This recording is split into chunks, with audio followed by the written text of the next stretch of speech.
welcome back to my channel. So it has been a really long time since I last filmed one of these videos.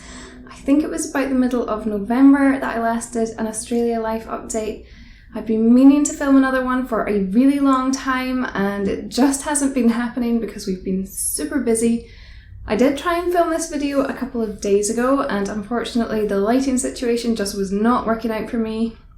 It was one of those days where it was super bright and my face was getting completely washed out by the sun one minute and then a cloud would go in front of the sun the next minute and suddenly it would be really dark.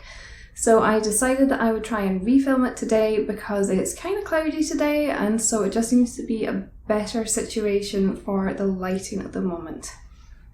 So apologies if there are any issues with the sound. We are kind of close to a main road and so every now and then there'll be a motorbike or a truck, lorry, whatever going past in the background which can make kind of loud noises. I have got a better microphone now than what I was using before and so I'm hoping that will help to filter out some of the background noise, and I'm also hoping that there might be a bit less echo going on than what there used to be as well.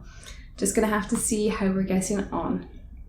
Anyway, so in the middle of November I started working full time, which has been part of the reason why I'm finding it so hard to film at the moment. Full time over here means working 5 days a week. Back in the UK I was doing 3 to 4 shifts and that was because we worked 12.5 hours before we took off our breaks.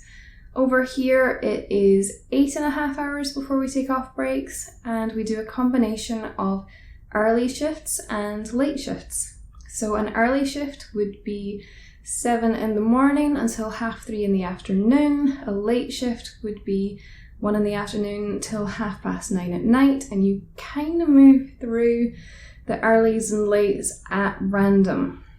It's not really any sort of set routine.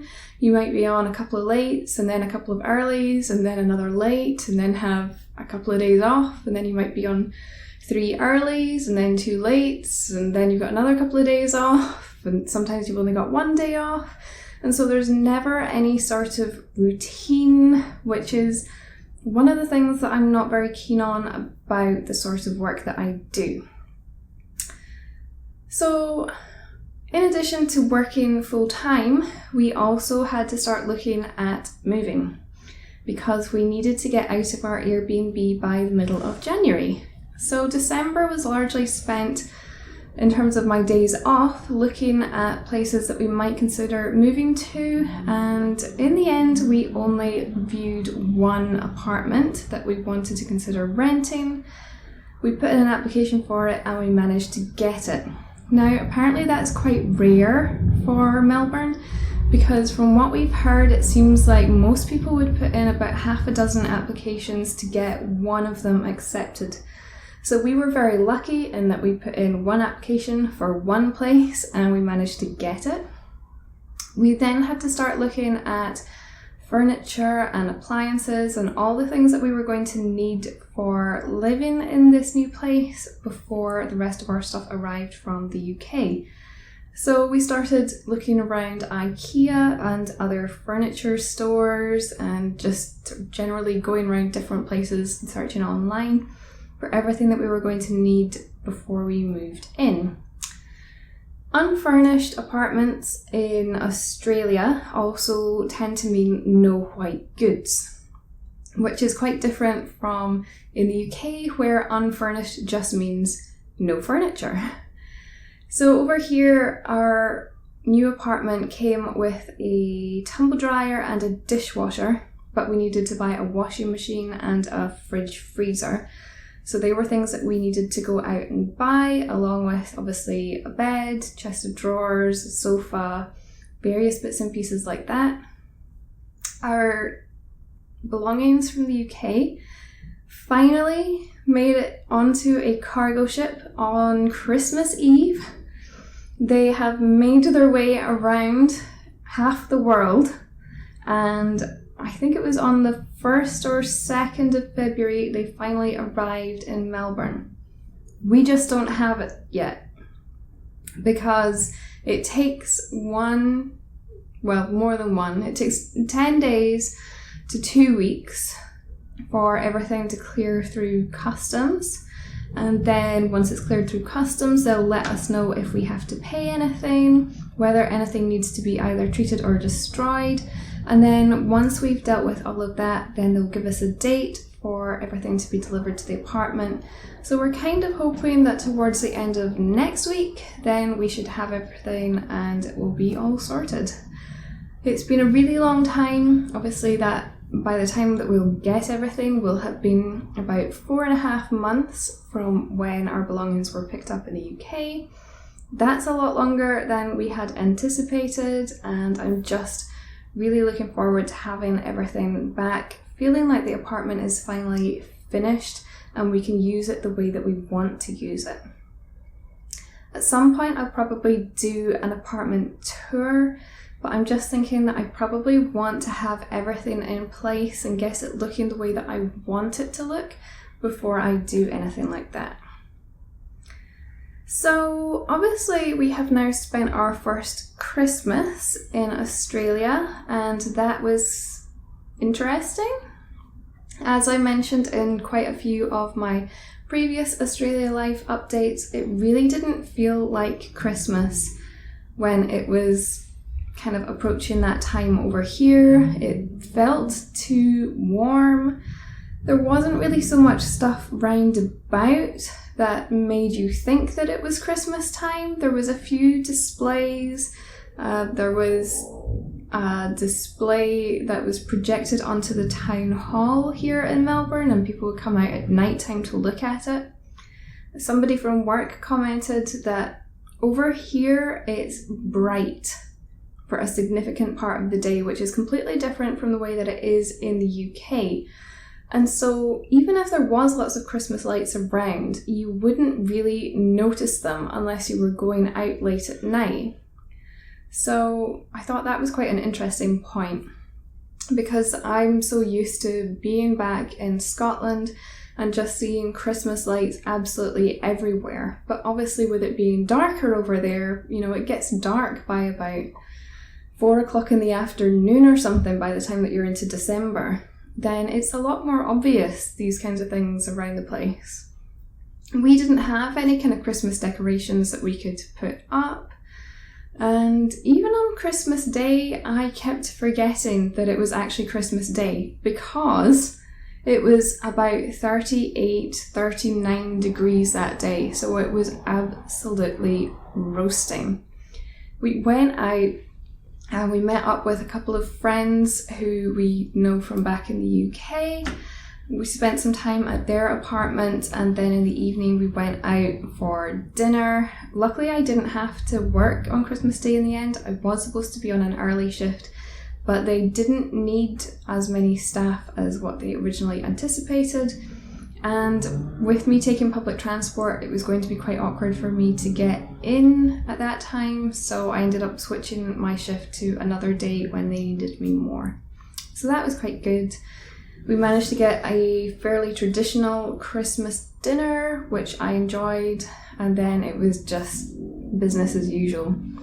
Obviously, people didn't really send us Christmas presents particularly this year, so we had a tiny little pile which sat in the middle of the floor because we didn't have a Christmas tree to put them under, and it was just very different from what we would have had back home.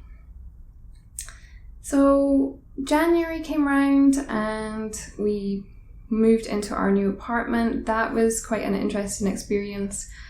We spent the whole week that we had a sort of an overlap between our old place and our new place, moving stuff over gradually.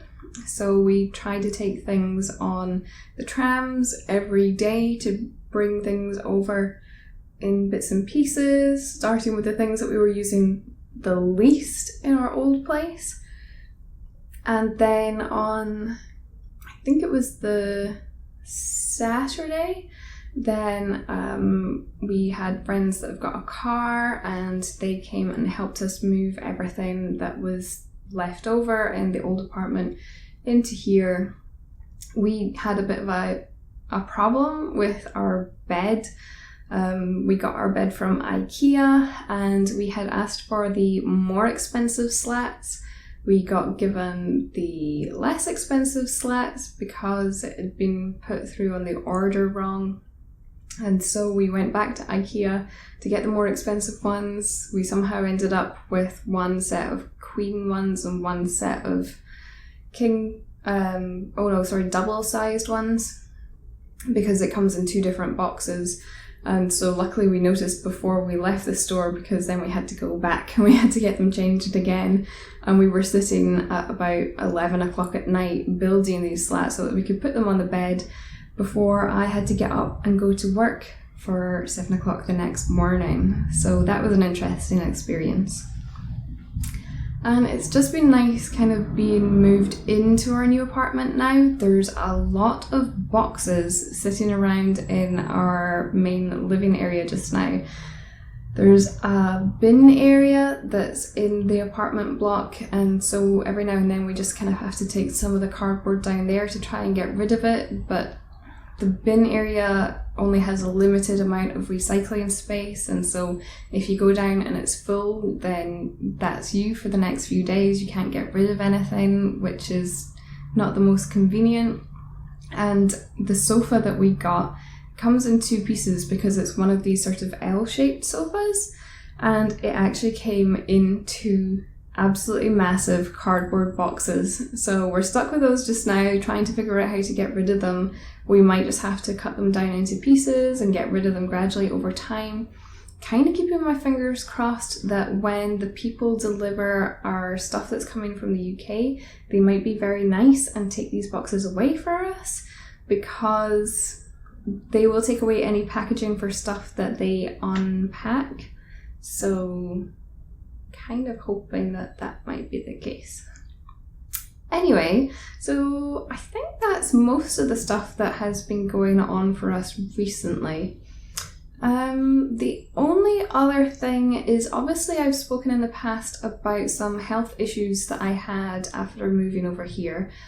When I first came out, I was breaking out in a rash. I was really, really itchy. That's kind of settled down. When it gets really hot, then I can still get itchy to an extent, but it's certainly nothing like it was when I first moved out here. But another issue that I have been having is joint pain. I don't know if I've really spoken about a problem that I had back in 2013, but it was round about September that year. I developed a really bad cough, which turned out to be a chest infection. That ended up going into pleurisy, which was incredibly painful. And at the same time, I ended up developing what I was told was a short-term arthritis in my hips and my knees. Since that time, my knees have never really been entirely normal again. And I kind of had ongoing issues with them being stiff and painful. Sometimes it would be worse than others. Since I came out here, then they were a bit stiff, a bit sore to begin with. And then as the weather got warmer, it turned into more of a problem. And on the days where it would be really hot, so in the higher 20s and into the 30s, then I started to have problems with my other joints. So it would be into my elbows, my wrists, my fingers, my back, my hips, my ankles and my feet. And I would just start aching everywhere. I ended up going to the doctor about it a few weeks ago. They ran a lot of blood tests. They did some x-rays of my knees because they were the worst affected area, and when it would be really hot, I would be having problems walking up and down stairs because they were so stiff and they were so painful. The x-rays came back normal and most of the blood tests came back normal, but the one thing that they did find was that my anti-nuclear antibody level is above normal. So they're going to send me to a rheumatologist and just try and figure out why that's above the level that it should be.